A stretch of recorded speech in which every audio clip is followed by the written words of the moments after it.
They saw a fragile woman with a trembling hand. They mocked her, challenged her.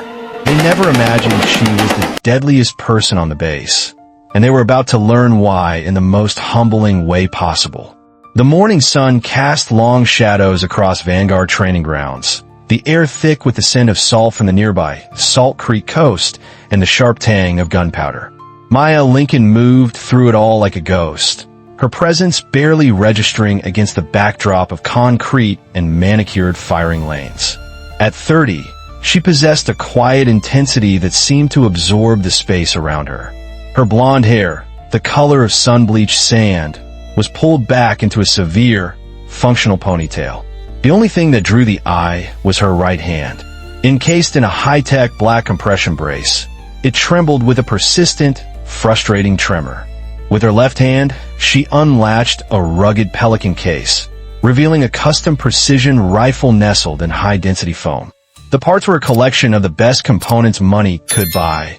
A Defiance action, a Bartline barrel, all seated in a sleek carbon fiber chassis. She assembled it with a fluid, methodical grace, each click and snap of metal on metal a familiar piece of sacred ritual. Her left hand moved with the confidence of a surgeon, while her right remained mostly still, a reluctant passenger to the process. The calm was shattered by the arrival of two matte black SUVs. They rolled to a stop with an aggressive finality, and from them emerged the operators of SEAL Team 3. Clad in Crye-Precision combat attire and Ops Corps helmets, they moved with the contained energy of cage predators. Leading them was Lieutenant Cade Thorne, a man whose square jaw and arrogant smirk earned him the call sign Ares. He surveyed the civilian range with open disdain. Seriously? They let weekend warriors play dress-up on military property. Ares muttered to his second-in-command, his eyes sweeping over Maya. He noted the brace on her hand and the way she flinched when one of his men dropped a heavy ammo can. Look at that. Probably some influencer trying to get a cool shot for her feed. Laughter rippled through the team, but one man remained silent. Master Chief Elias Vance, a veteran whose face was a roadmap of deployments, watched from the back. He didn't see an influencer. He saw a rifle laid out with textbook precision, every tool and piece of equipment positioned for maximum efficiency. He saw the way her eyes scanned the wind flags, not with curiosity, but with a deep, ingrained understanding. And he saw something else, a tiny, faded olive green patch barely visible on her worn tactical jacket. It was a symbol he hadn't seen in years, a ghost from a program that officially never existed. Ares, true to his call sign, thrived on dominance. After effortlessly punching a tight, sub-MOA group at 800 yards, he strode down the firing line toward Maya, his boots crunching on the gravel with theatrical purpose. He stopped beside her, casting a deliberate shadow over her shooting mat. "Hey," he began, his tone dripping with condescending magnanimity. "I notice your form is a little creative. I can give you a few pointers if you'd like. Help you correct that stance before you develop some bad habits." Maya didn't look up. She continued her breathing exercises, her focus directed downrange.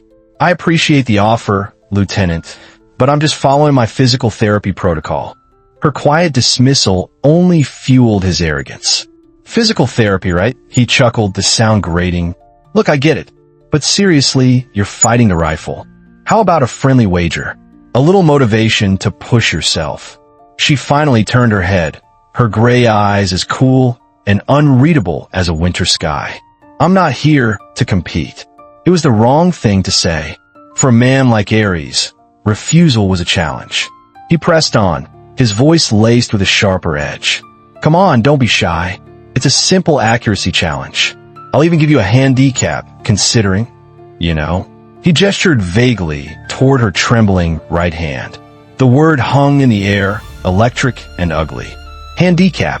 Something shifted in Maya's expression. The quiet patience in her eyes hardened into something cold and sharp, like fractured ice. The subtle tremor in her hand seemed to still for a single, charged moment. When she spoke, her voice was low and steady, cutting through the morning air like a blade. "What kind of challenge?" Ares, sensing victory, grinned. "Simple. 5 shots at 800 yards. Closest group wins. Loser buys coffee for the winner's entire team. That's enough, Thorn. Master Chief Vance's voice cut in, low and warning. He had moved closer, his eyes fixed on Maya, a deep unease settling in his gut. But Ares ignored him. Maya was already nodding, her gaze locked on his. One condition, she said, her voice devoid of any emotion. We shoot at 1,000 yards. A wave of silence washed over the range. Even the wind seemed to hold its breath. 1,000 yards was no joke. It was the line that separated skilled marksmen from true experts.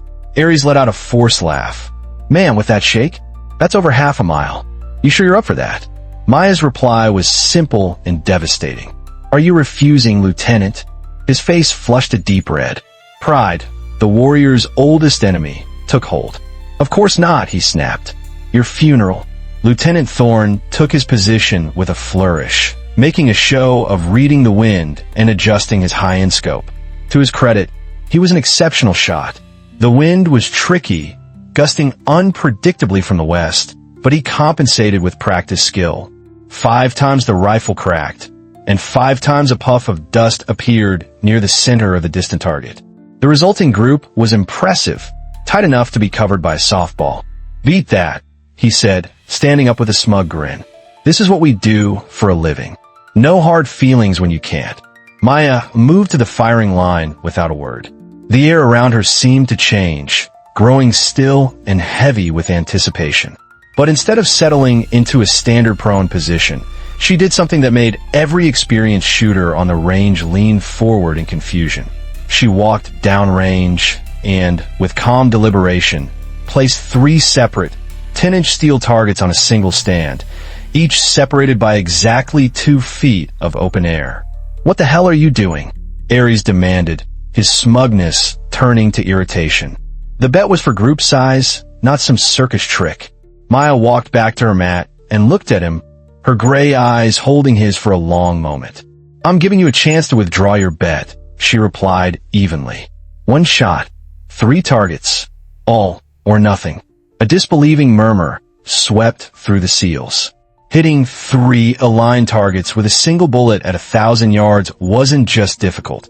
It was a statistical impossibility.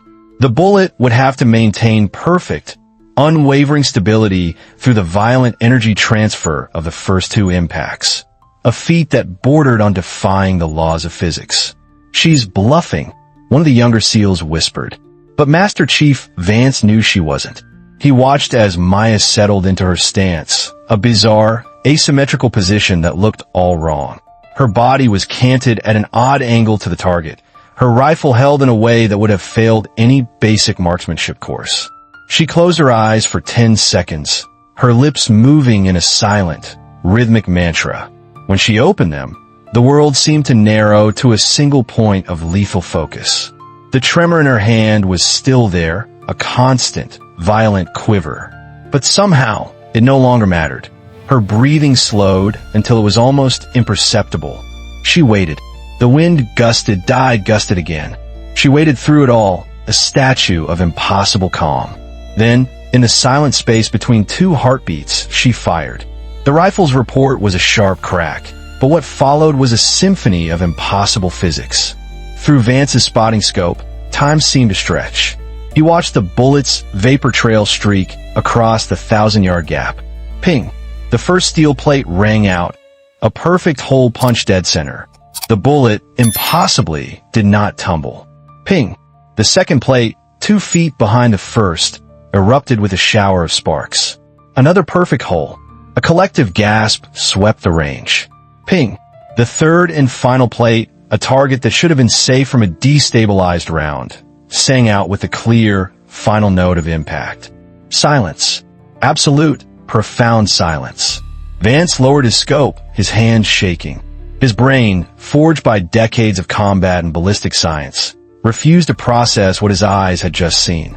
3 perfectly aligned holes, drilled through solid steel by a single bullet, fired from a trembling hand. It wasn't just a great shot. It was impossible. Into the stunned silence, Master Chief Vance's voice, rough with emotion, uttered two words that landed like a physical blow. Spectre 6.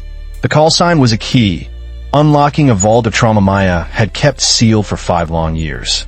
The rigid control she maintained shattered into a million pieces. The rifle slipped from her grasp, clattering onto the concrete. Her body crumpled, and she folded in on herself, a choked sob tearing from her throat. The tears she had refused to shed, the grief she had buried under layers of discipline and denial, finally broke free in a raw, agonizing flood. The transformation in the SEALs was instantaneous and absolute. The cocky operators vanished, replaced by warriors witnessing something sacred and terrible. Without a word, they moved, forming a protective circle around her, their bodies shielding her from the rest of the world. Shame and a profound, humbling respect were etched on their faces. Ares stood frozen, his earlier arrogance burned away by the sheer, horrifying weight of what he now understood. "I'm nobody," Maya gasped between sobs, her voice broken.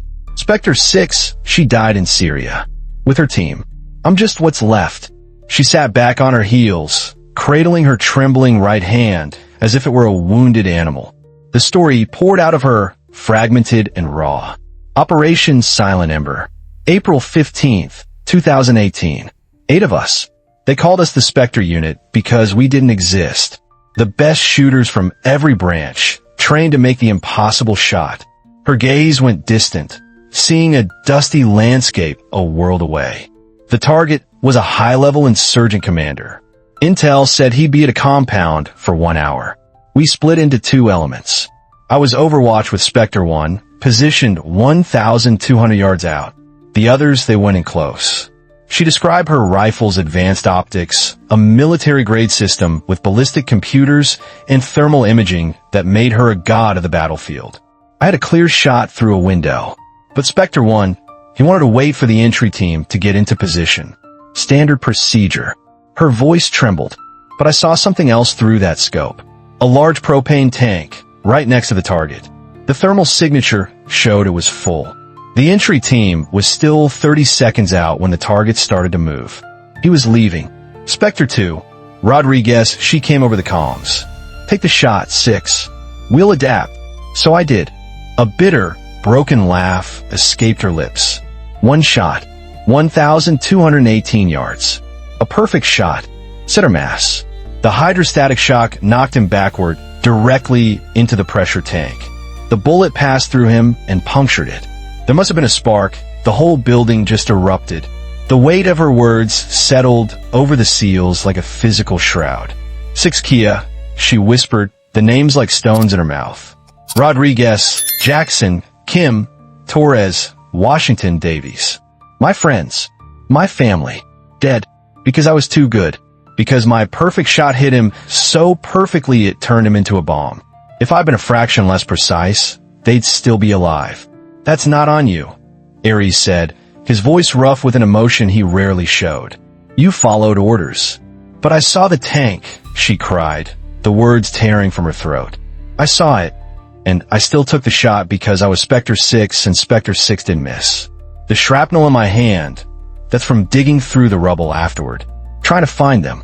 The doctors said the nerve damage was permanent. They said I'd never shoot again. A sharp, electronic tone sliced through the heavy air. Master Chief Vance pulled out a secure satellite phone, his expression darkening as he read the incoming message. He looked up, his professional demeanor snapping back into place. We have a situation, he announced, his voice grim. All teams are being recalled. There's a credible threat. What kind of threat? Ares asked, the operator in him instantly taking over. Vance hesitated, his gaze shifting to Maya. A sniper. Calls himself Wraith. He's already taken out 3 CIA assets in Europe, all from extreme distances. Intel says he's here in San Diego. The target is Admiral Rebecca Torres. She's speaking at the International Marksmanship Competition tomorrow. Maya went rigid. The name of the Admiral, the supreme authorizer of Operation Silent Ember, struck a chord. But it was the sniper's call sign that made the blood drain from her face. Wraith, she repeated, her voice a flat, dead whisper. About 6 feet tall, thin build. Scar across his left eyebrow.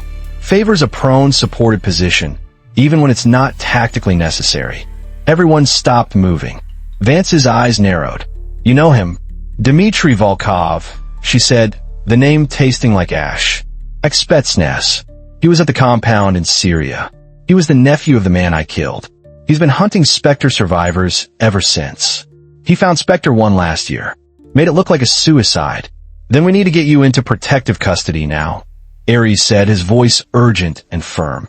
Maya stood up slowly, a terrifying calm settling over her. The trembling in her hand seemed to steady as purpose flooded her veins. He's not here for me. Not yet. He's here to kill Admiral Torres. It's his pattern. He takes away what you care about, what you're sworn to protect. He makes you watch, makes you feel that failure all over again. Then, when you're broken, he comes for you. The competition is a nightmare scenario, Hawthorne, one of the other SEALs, said urgently. Thousands of people, dozens of potential firing positions. We'll never cover them all. You won't have to, Maya said, her hands moving with mechanical precision as she began to break down her rifle. Volkov has a tell, a ritual. He always takes his kill shot at exactly 1400 hours. And he'll want me to know it was him. He'll choose a position that's significant to our history. Vance studied her, a plan already forming in his mind. You talking like you plan on being there. Maya paused, her hands hovering over the rifle case. She looked at the SEALs, her gray eyes filled with a weight they were only just beginning to understand. Admiral Torres has a family. I've already cost 6 families everything. I won't be responsible for another. The next morning dawned cold and clear, perfect shooting weather. The competition grounds were a sea of activity, a civilian event blissfully unaware of the deadly predator circling its perimeter. Admiral Torres arrived, surrounded by a security detail that was professional but looking for conventional threats. They weren't looking for a ghost. Maya was already in position, not at the obvious water tower she had sent the SEALs to cover, but in a half-finished construction site 1,450 yards from the Admiral's viewing stand. At 13:58, her guess paid off. Through her scope, she spotted movement at the water tower. A figure in maintenance coveralls, the scar on his eyebrow unmistakable even at that distance. Dmitry Volkov. As she chambered around, her right hand began to tremble violently.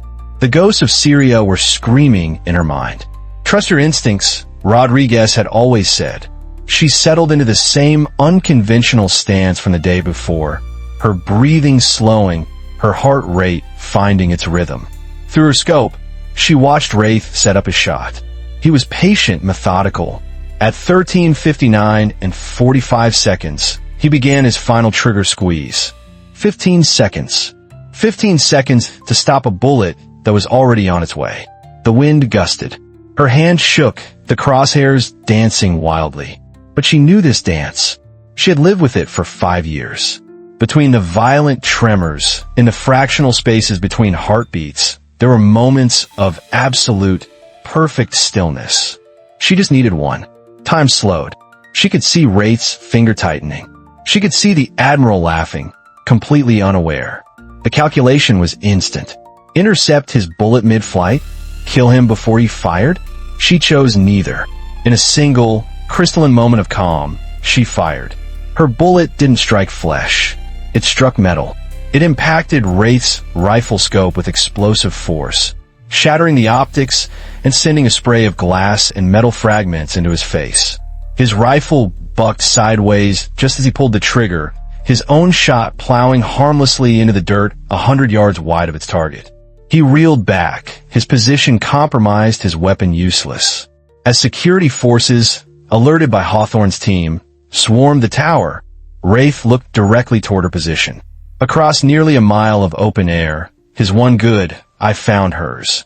His lips moved, and she could read the words, Spectre 6. Next time, there would be no next time. Later that evening, they sat in a beachside cafe.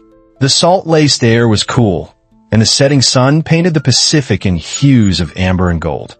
The SEALs, now her silent honor guard, looked at her with a reverence that transcended rank. Her hand trembled as she lifted her coffee cup, Before a drop could spill, Ares reached over and gently, wordlessly, steadied her hand with his own. It wasn't pity. It was respect.